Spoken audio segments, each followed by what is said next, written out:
Okay. We can go for it. We're live now. Okay, perfect.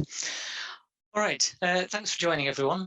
So my name's Graham Charters. I'm with IBM, and I'm a technical product manager. I'm responsible for Liberty, so that's Open Liberty and WebSphere Liberty, which is a Java EE, Jakarta EE, MicroProfile runtime, open sourced. And my co-speaker today is Reza, and he's a principal program manager at Microsoft, responsible for Java on the Azure cloud.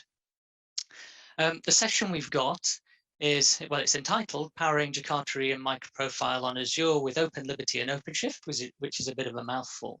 But it's essentially all about, well, two things. One is either taking existing enterprise applications, maybe written in Java EE, and evolving those into the cloud.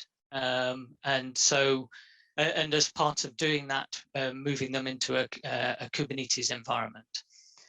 Or the other route is essentially creating new cloud-native applications using the Jakarta EE and MicroProfile technologies. Again, maybe born on the cloud this time, deployed into Kubernetes. And the technologies we're going to demonstrate, although the talk is kind of more generic, the technologies we're going to demonstrate are essentially using Open Liberty as the Jakarta EE MicroProfile runtime, using OpenShift as the Kubernetes environment, but it could be another Kubernetes environment, and using the Azure cloud as the cloud of choice. It's not a random choice that we pick these. I work for IBM, Reza works for Microsoft, so they're kind of our preferred choices, if you like. Okay, so when we look at cloud, it's probably quite clear that cloud is probably the biggest thing to happen to us in the industry since the creation of the internet. And when we look at what's happening in terms of applications, we hear a lot about kind of best practices for creating net new cloud native applications and so on. But the reality is a lot of applications that are on the cloud actually originated in companies' data centers. They were on-premise applications originally, and companies are moving those to the cloud either to increase their agility or to save costs and so on. And the rate at which things are moving to the cloud is extremely fast. The last number, which says is essentially saying, actually by the end of this year, and we're pretty much at the end of this year, the people who responded to this IGG survey said 59% of them said most or all of their applications will be on public cloud. So in just a few weeks' time. So when we look at public cloud and cloud native, there are two clear winners, I think, in terms of technologies, and those are containers and Kubernetes. You'd be hard pushed, I think, to find a cloud that doesn't support Kubernetes as a deployment orchestration technology, and you'd be hard pushed to find a cloud that doesn't support containers. And they don't necessarily come together in the sense that some people are using containers for development and as a way of doing kind of lightweight isolation, and not necessarily using Kubernetes. We see a lot of environments, I guess, emerging in public cloud around serverless, which are based around containers, but not necessarily using Kubernetes. But I think from this particular Red Hat survey, probably the most interesting statistic is the fact that 2/3 of people who responded said Kubernetes was very or extremely important when it comes to cloud native. So the clear thing here is containers and Kubernetes are the kind of way to go in public cloud, or for cloud native, in fact. So where does Java EE or Jakarta EE and MicroProfile fit in? So my background is traditional application servers, and then moving on to Liberty as a kind of lightweight cloud native Java runtime. And with those traditional application servers, they supported Java EE as the programming model, and enterprises have relied on them for many years, since the late 1990s. And what we're seeing now is the evolution of Java EE applications towards Jakarta EE. So Oracle donated the technology to Eclipse, and Eclipse Jakarta EE was created. So you can think of Jakarta EE as being the kind of evolution or the way forward for existing enterprise Java EE applications, but also for creating new cloud native applications.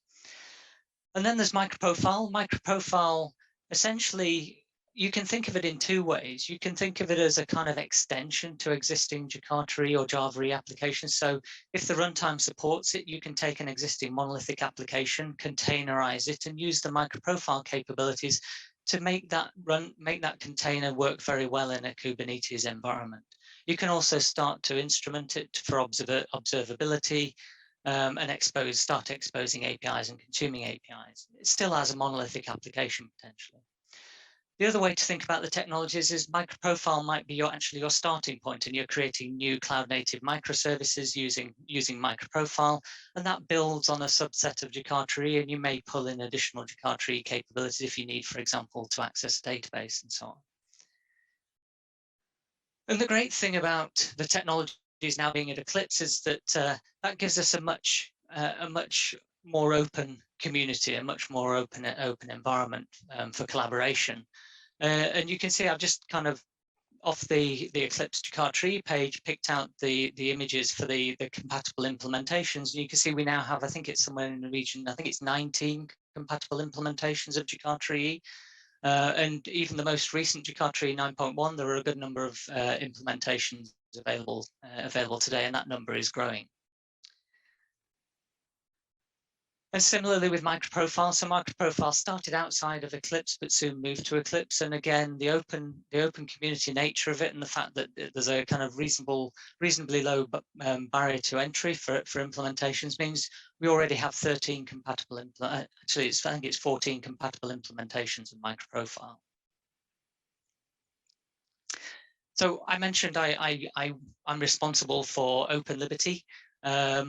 That's my preferred implementation, of course. And I took on the role of product manager for Open Liberty because I think it's great technology, and I wanted to help people be successful with it. And in order to do that, I kind of tried to distill why I really like Open Liberty as a technology. And I kind of came up with these 6 reasons, but you can think of them as kind of three groupings. The first 2 are all about helping developers and I guess new DevOps teams develop cloud-native applications.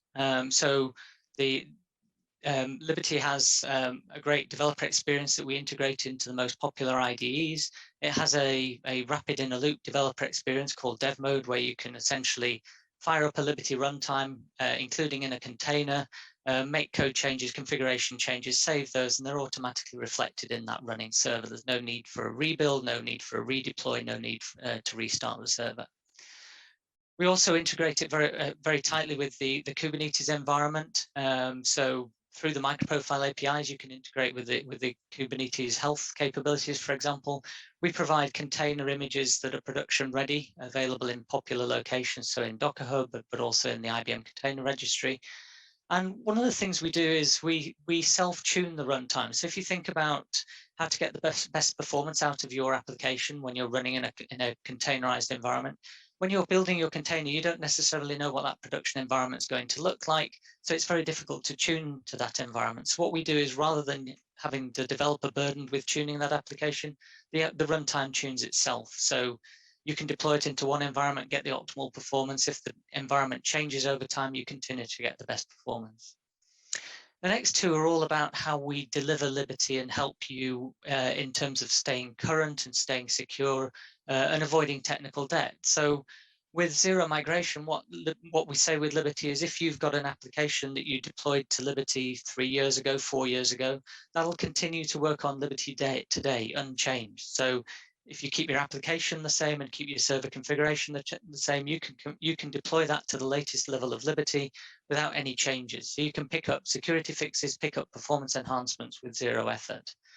And also, to help along with that, to help you if you're moving to a more continuous integration, continuous delivery approach, is we actually have a continuous delivery approach to the Liberty runtime itself. So we have regular and frequent releases. So we release Liberty every 4 weeks, and it's a complete release of Liberty. And with zero migration, that means you can pick up the latest releases every 4 weeks, and you get any security fixes that have happened in the meantime.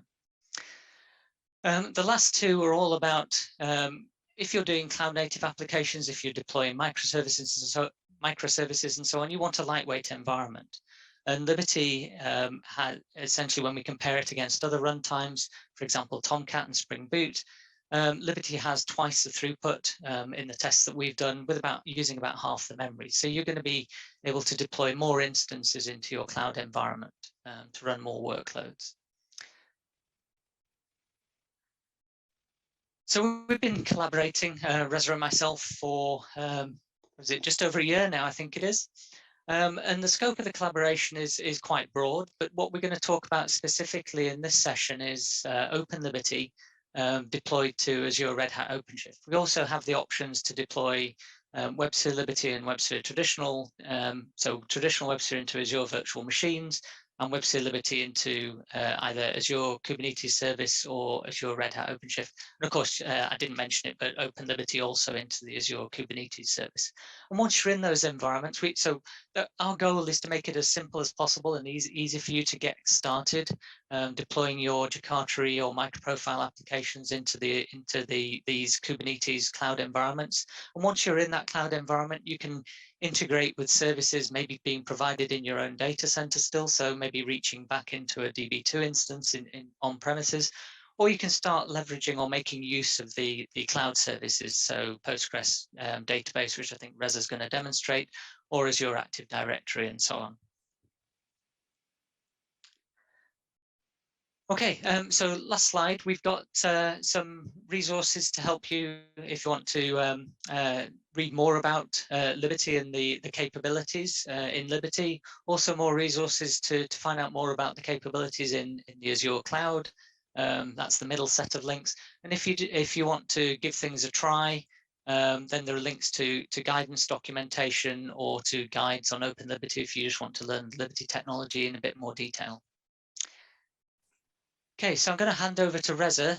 Reza's going to do the more interesting, the exciting bit, which is, well, do a demo. So over to you, Reza. All right, excellent. So folks, as I get started with the demo here, there's not going to be any more slides. It's pretty much going to be live coding the rest of the time here. I'm basically going to do a show and tell of how to take a Jakarta EE and MicroProfile application and run it on Liberty, and then take that Liberty runtime and run it on Azure Cloud, on Azure Red Hat OpenShift. In particular, we're just going to do all of that the rest of the time, and I'll sort of do a brief tour and give you hopefully interesting commentary in the rest of our tour. Now, before I start doing that, one thing that I want to remind you, we're not going to be doing Q&A at the very end of this session. We're going to be doing Q&A throughout. So, as I'm doing this, start posting your questions, please, and Graham will keep an eye on that. And Graham will ask me, what the questions are, because I won't have time. I need to heads down running through the demo, but Graham is going to interrupt me and ask me your questions, and hopefully we both will answer those questions as we go along. So don't be shy. As you go along, start posting your questions now. Alrighty, so I'm going to go ahead and start sharing my screen, and let's get rolling here with the demo. I'm going to minimize this dude here. Come on, you can do it. Thank you. All right, we'll put that in that corner, and we're going to try to get rid of these video panels and the floating controls also, because I don't really need all those. Graham is going to do all of that for us. Alrighty, so here's the application. I already have it up and running. As you can see in my console, I started the application just a bit earlier. I think we all pretty much know how a Jakarta EE MicroProfile application looks like. I don't want to do that too much. I'll just show you the POM XML real quick. Hopefully you can see the font okay. So as you can see, the only dependency I have in this application is only Jakarta EE8, and that's about it. It's not Jakarta EE9 application quite yet, but soon enough I'll move over this application to Jakarta EE9 also. This application, by the way, is available and it's out there on GitHub. I'll show you where to get this application. You can definitely take a look at this application to your heart's content. Basically, it's your regular Jakarta EE stack that you can imagine. So JSF for the front-end technology. And interestingly, the JSF front-end will actually be talking to a REST backend. So using JAX-RS and then CDI, EJB, JPA, bean publication, all the good stuff that folks here already know about. So I'll show you the application. Here's the application up and running. Nothing too fancy. It's just a simple CRUD application. I'll do the CRUD part for you here. So I'll just do a delete. And of course, face it, I have this application running up and running for a little while. It expired the session. That's what happened there. So let me go ahead and do the delete now. All right, so that's done. Let's re-add something here. So we want a Jakarta one flavor of coffee, and we want it to be expensive. So $10.50. Alrighty, so there's a JSF front end. I'll show you the REST backend for it.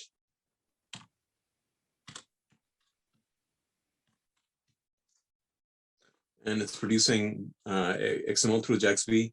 If I switch the header up, it would be producing JSON using the JSON API binding technologies. So that's about it for the application itself. Like I said, the application is startup.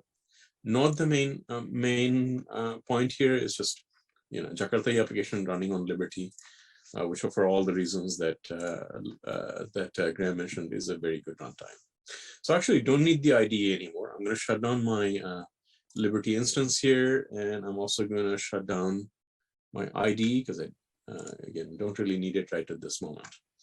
All right, so now let's move into how do we put this application onto the cloud, namely in this case using OpenShift. So I'll tell you how to get to all the good stuff. To get to all of the stuff that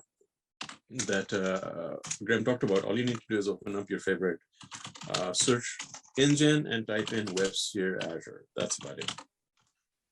Okay, so the first page will take you to a page that basically overviews all of the stuff that we're working on together.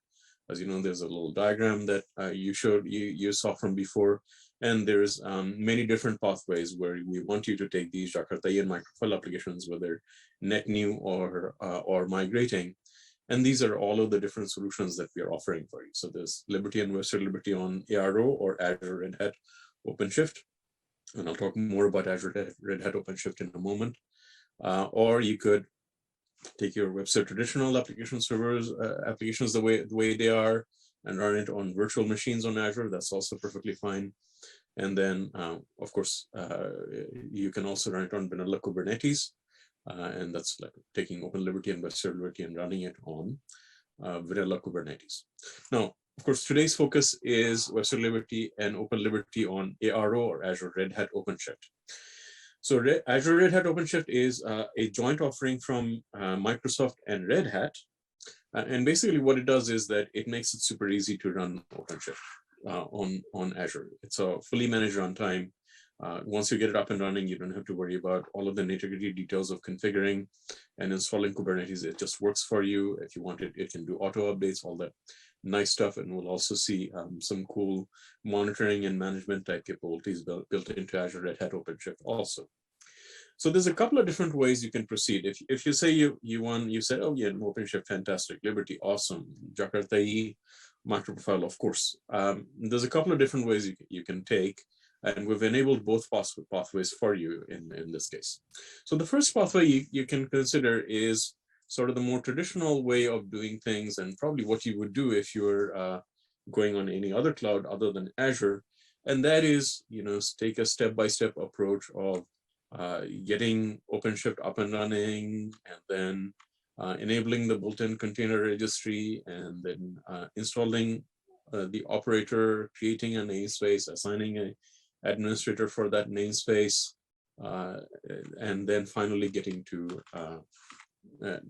deploying your application. So you can do that. It's perfectly fine. We have instructions so that you can do all of that stuff by yourself, and like it's down to the lowest level possible detail, where you can do everything that you want to do and customize it in any which way that you want. And by the way, the application that I'm going to show is linked here also. So if you go up here and it says towards the middle of the page, I believe, is where we have it.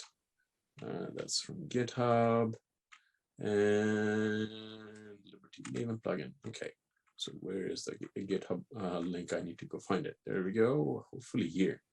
Let me see. Nope, that's the Liberty operator. So it's got to be higher up.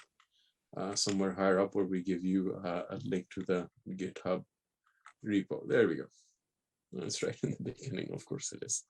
All right, so here's the application. You can take a look at the application by yourself. And this is the application that I'm showing you. It's a conveniently named Jakarta EE Cafe. Alrighty, so that's a way of doing things.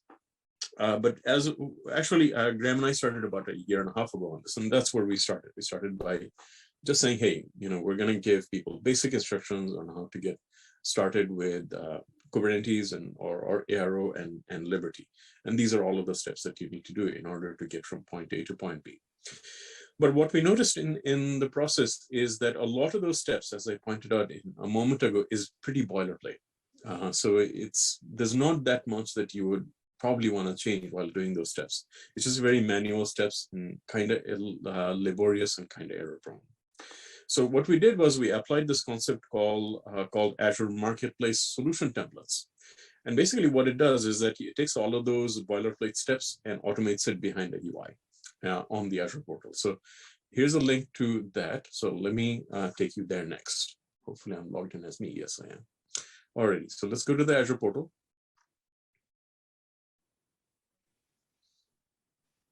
And I'm going to show you what this marketplace solution template looks like. So here it is. I'm in the marketplace solution template. Now let's say you're in the Azure portal and you forgot what that link was, and that's perfectly okay. So let's actually shut this window down, and let's pretend I'm in the Azure portal home. What you can do is at the very top bar here, you can simply type in Liberty. And you'll see that there's a bunch of marketplace entries that will show up. And the second one, the first one is running, it's the same concept, marketplace solution template for running Liberty on Kubernetes, but the next one is the one we're going to use. And by the way, there's the WebSphere traditional one also. If you wanted to do that, there's a marketplace solution for that too. But this is the one we'll look at right now.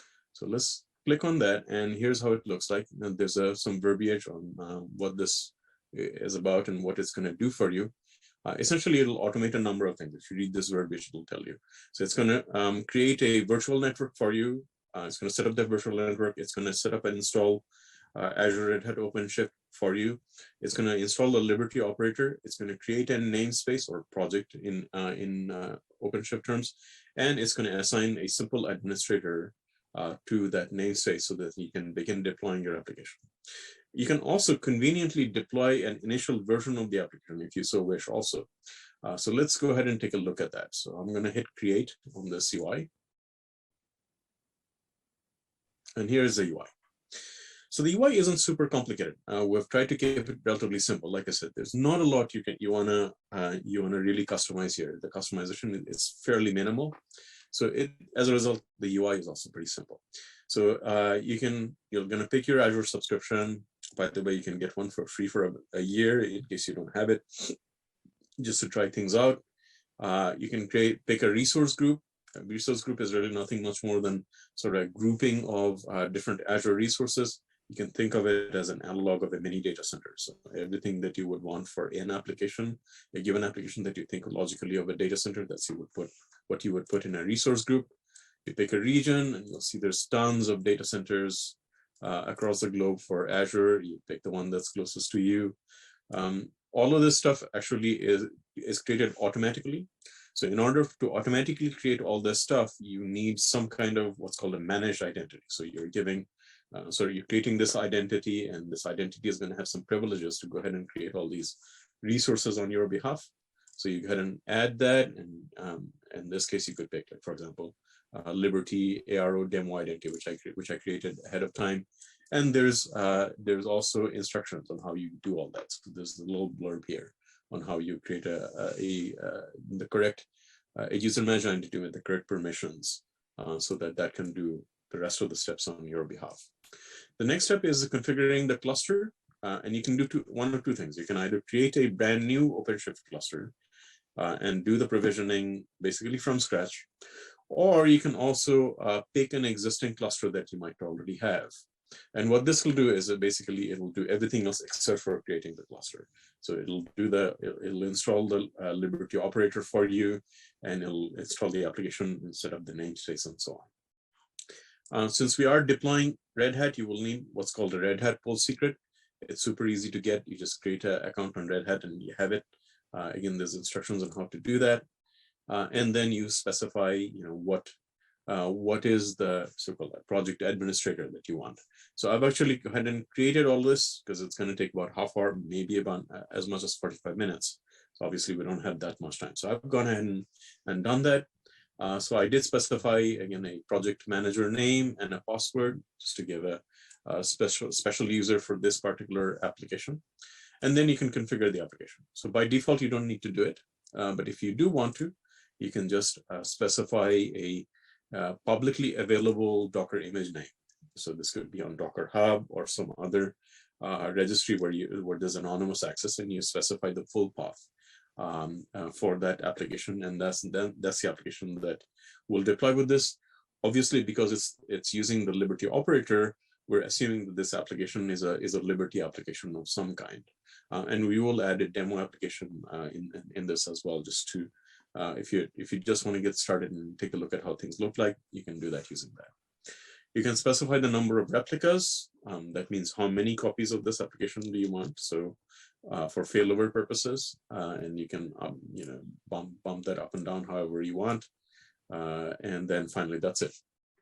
Once you specify all that information, you hit create, and everything will be created for you just by the wizard. But as I mentioned, I've already done that. So let me show you what was produced. And by the way, I do have a database up and running. In fact, the database, the application that I was running locally was also running against that database. So here's the database. I'll show you the database real quick. It's a Postgres database that I again created ahead of time. And there it is. You can see Azure database for PostgreSQL. So that's the one we're using. So the deployment of ARO, I had the wizard created, or I had the solution template created for me in this resource group. So once everything is done, you get two things. You get the Azure Red Hat OpenShift cluster. So this is that guy here. Let me show you real quick a little bit a little bit better. So there's the Azure Red Hat OpenShift cluster, and you get the virtual network. And inside this cluster, I'll show you in a moment, we also have the Liberty operator and the namespace correctly created. Now, the other thing that the solution template will do is, once it is done, so you do that by basically looking at the deployments, taking a look at the longest running deployment, and going to outputs, and it will produce a number of interesting bits of information so that you can actually begin using this cluster. So we'll give you the cluster name. That's the one you saw in the resource group name that we use, the cluster console URL. So this is the URL you're going to use to actually access the OpenShift cluster, and we're going to do that just in a moment. It'll give you the container registry URL. So the registry is also allocated, so you can begin to deploy applications using that internal registry and inside of Red Hat OpenShift. It'll give you the project name. It'll also give you some useful commands to get started with the application. And in fact, the rest of the demo, I'll be using all of these commands, which I've already copied over conveniently into a script. So the next thing we're going to do is go ahead and access the console. Let's do that.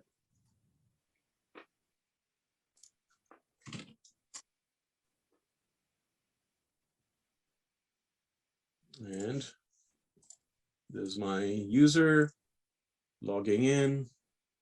I don't really want the developer view. I want the admin view because I'm going to be doing admin-y stuff.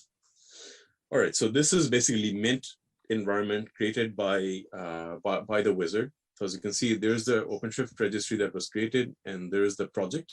So let's select the project, and you'll see that once we go to the operators, here's the Open Liberty operator that was installed. If I go to the Open Liberty application, there isn't one yet. Similarly, if I go to workloads, and if I go to the pods, there are no pods right now. And similarly, if I go to networking and say, let's say, go to routes, there aren't any routes right now. So the main thing you need to know here is that we have a Mint environment.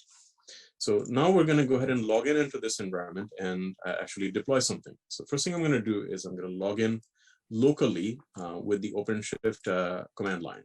So let's go ahead and do that. And I'll show you the syntax of this. Don't worry about this one too much. This is literally you copy and paste this guy from your OpenShift console. If you go over here And if you say copy login command, this is what you're getting. And it's also, by the way, output by the solution template also. So let's go ahead and do a login. And the token is expired, which means I need to go get it. All right, I'll go do that. No problem. Display token, here it is. Good enough, and let's log in with a new token. So I'm logged in, and as you can see, those are the two projects that I have access to. Next, I'm going to build the application, and the application is already built. So I'll show you that the application is built because I was deploying it through the IDE, the eCafe, and then let's look at the target directory. And as you can see, there's a WAR file. So I built a WAR file already. Am I in the right spot? Yes, I am. So next step is for me to take this WAR file and put it in a Docker image. And I'll show you that right now. So let me show you the Docker file that I'm using. It's pretty simple. It's just starting from OpenLiberty, as you can see, from OpenLiberty, copying over a Postgres jar file, because that's what I'm using to connect to the database, copying over the server.xml. The server.xml doesn't have anything too exciting in it. There's one exciting thing that I'll show you, namely that I'm enabling MicroProfile health and MicroProfile Open API. But other than that, it's just pretty simple stuff, just connecting up to the database, and that's pretty much it. And then copying over the WAR file. So let me do a clear so that we can see my command line a bit better. And let's go ahead and do the Docker build. This should go pretty fast because I already did this earlier in the morning. Most of everything should be cached. In fact, in Liberty, you have a really nice facility called configure.sh. It's a script that creates a highly efficient Liberty image and configures Liberty in a very efficient way. I'm cheating here, so I'm taking the lazy way out, which is I'm just starting with full Liberty, just to speed up the demo here. And even then, the demo is not going to be sped up because my cache expired. So I am in fact going ahead and downloading everything. But luckily, I have a pretty high-speed internet, so this should be done relatively quickly. But the configure.sh takes a little bit of time, but it is worth it if you're doing certainly production deployments. It produces a lot more efficient of a Docker image for you. Okay, and almost done.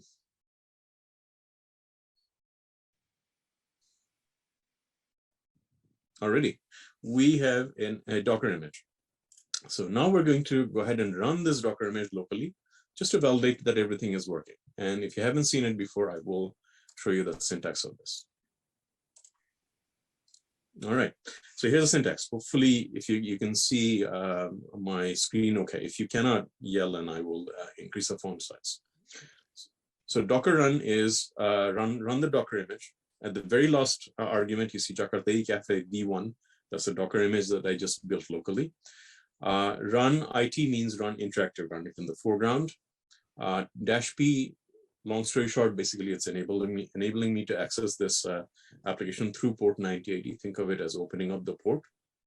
And then in this Liberty XML, which I'll show you in just a moment, I reference all of the database connection information as environment variables. So I need to pass in those environment variables here.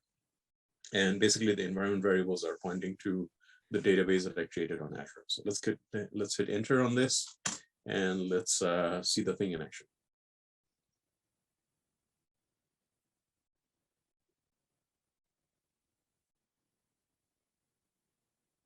All right, so the deployment is done. The application is up and running, as you can see very quickly. The same application, the only difference is that now we have Open API and health. I've enabled a couple of MicroProfile APIs. Let's go ahead and revisit the application. All right, there's the application again. If you want to look at the UI, there's a UI. But what I've also done is enabled MicroProfile health. So let's take a look at that. And as you can see, the server is saying that it is live. And if I say explicitly check live, then it is live. I can also look at the Open API, which one of the, I think, more Open API endpoint generated through the MicroProfile capabilities in OpenLiberty. And here's the OpenAPI UI. I think it's pretty nice, especially for development purposes. So let's just do you saw the XML output. So let's take a look at the JSON output from the REST endpoint. We'll try it out, execute. And as you can see, there's a REST version of my endpoint. All right, so everything is working basically. I've validated that my Docker image is good to go, ready to put into action and ready to put into OpenShift. So next thing I need to do is actually upload this Docker image onto my built-in container registry that the solution template has enabled for me. In order to do that, I need to tag the image properly. So let's go ahead and do that. And again, I'll explain the syntax to you. So Docker tag tags a Docker image. The first argument is the image that I've created locally. I need to give it the fully qualified name. The first part of the qualification is the location of the OpenShift container registry, which by the way was output by the solution template. In fact, the solution template actually produced this entire Docker tag. I copied and pasted it from there. And then the project name, so the namespace that was created for me, so that's the project name there. And then finally the name of the application and the version. So let's go ahead and do the tag. The tag is really nothing much more than adding some metadata, so it's very quick. Then we are going to log onto the OpenShift container registry. So let's go ahead and do that. That's what this is doing. So it's logging into that container registry that I'm working against. And it's going to take usually just a moment. It's a bit faster to do it via token, but I'm just taking the easy way out in this case. All right, login is succeeded, so I can now push to the OpenShift container registry. So we're going to do that next. Again, explaining the syntax: Docker pushing the image, and then the full name, right? So the name of the registry, and then the name of the project, and then the name of the application. So we'll do a push, and this should go, I hope, quickly, because again, I did this earlier in the morning. I hope my cache has not expired. And in this case, the cache has not expired. So everything should be going done soon. Come on. Alrighty. So it is uploaded now, and now we are ready for action. So we can go ahead and begin to deploy the application. So we're going to deploy the application through the operator right here. So before I do that, I promised you I was going to show you the server.xml. So let me just do that through GitHub. Hopefully you can see that. Okay, let me increase the font just a tad. And I think that should be decent. Alrighty.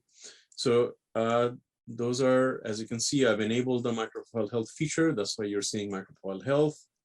And then there's the data source configuration, like I said, and that's why, right? It's a pretty simple server.xml. Next thing I'm going to do is we're going to go ahead and do the deployment of the application. And in order to do that, we're going to make use of the Liberty operator. And I need to bump down the font just a little bit. So you do that you can do that a couple of different ways, but the most efficient way to do this is just really writing out your deployment YAML file. And I don't think it's that scary, right? If you were to do this in Kubernetes or doing this without the operator, it's a lot more verbose. Using the operator, it's actually pretty natural in my opinion. So let's go ahead and do that deployment. So we have everything up and running, and then I'll explain to you the syntax of the deployment descriptor. So here's the OpenLiberty application. Let's create the OpenLiberty application, and we're going to create the YAML file. Let's take a quick look at the YAML file here. So this is the kind is OpenLiberty application. This is what it's saying. Use the operator to do the deployment. Metadata is very simple. So giving it a name and a namespace, the project that this is going to be deployed at. This is the name of our project. I want to create 2 replicas. This is the image name that I want. Because we're using the OpenShift container registry, you do not need to specify the full path. So OpenShift knows how to resolve this Docker image. An image full policy, exposing it, meaning expose it through a route. There's the environment variables that we're setting in again. And here's where we're using those MicroProfile Health endpoints, by the way. So this is the readiness and liveness. So, okay, so we're going to go ahead and do a raw. Control A, Control C. Okay, get rid of this. Alrighty, and here's our values. Let's go to the form view. I just like to validate that everything is okay there. There's the name, app labels is fine. There's the image name. Pull policy is always. I'm going to bound this up to 3. Expose is true, and we're going to hit create. All right, so this works asynchronously. So it looked like it went really fast, but it's not deployed quite yet. So let's go look at the pods now. So you can see that I now have 3 different pods. Remember when I showed you before, this was empty. So I think the pods are going to come up pretty quickly. And then there's a little bit of a lag because now OpenShift is checking whether these guys are live or not. So there's a liveness probe in action, as you can see. So the first one is active. Let's wait for the rest of the 2 to become active. So they're all active now. You can take a look at the deployments, and you can see that the deployments were, I didn't show you this before, but it was empty. But now we have 3 pods, and there's a deployment. And if we go to services, okay, you'll see that there's a Jakarta EE Cafe service deployed under the hood of type load balancer, actually, and that there is a route. So the route is where you're going to get the actual endpoint. You can also get the endpoint directly in the application, but we'll just get it from here. So let's hit this link and see what happens. All right, so we have hit one of our nodes. Let's go ahead and get the application, access the application.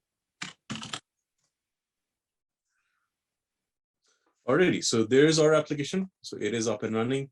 You can also access the OpenAPI UI through here, but I don't really want to do that. I think you more or less get the point. So once you do the deployment here, you'll see a number of other interesting capabilities. If you go to the pods, for example, and pick one of the pods, you can do things like take a look at the logs. So you can see what logs are being produced by OpenLiberty. You can even log on directly onto this terminal. Okay, so I'm literally in the terminal now. I'm inside that pod. So doing this kind of stuff is actually pretty difficult in native Kubernetes. So this is where this is the kind of thing where OpenShift really shines. You can also remove the deployment. Let's go ahead and do that.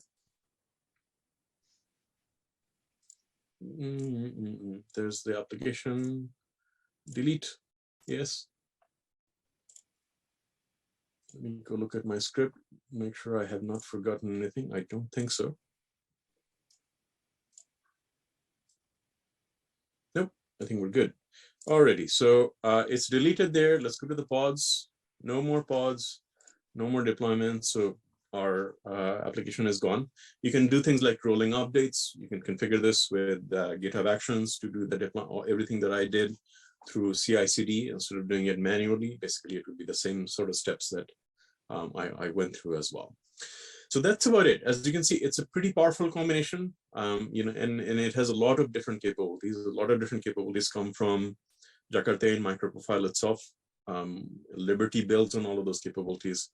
And then you get all of the cloud capabilities from Azure as a platform in general, and also Azure Red Hat OpenShift specifically. So with that, let me stop sharing my screen and let me go back to the presentation and see if there's any questions. We have like literally a minute to answer any questions, but since Graham didn't interrupt me, I'm going to assume there are no questions. Yep, looks like there aren't any questions. I guess we answered everything. All right. That'll bore people to death, and nobody's already. So thank you very much. We really appreciate it. If you're interested in any of this, begin to take a look at it. One thing that I'll mention is IBM and Red Hat also has a joint offer to help you with migration cases as we're developing these offers. So you'll find a little form you can fill out, and then you can get in touch with us, and we'll help you on your journey, hopefully from all the way from Jakarta EE and MicroProfile to running it all in Azure and in OpenShift or what have you. I think that's a wrap. Yep. So thank you.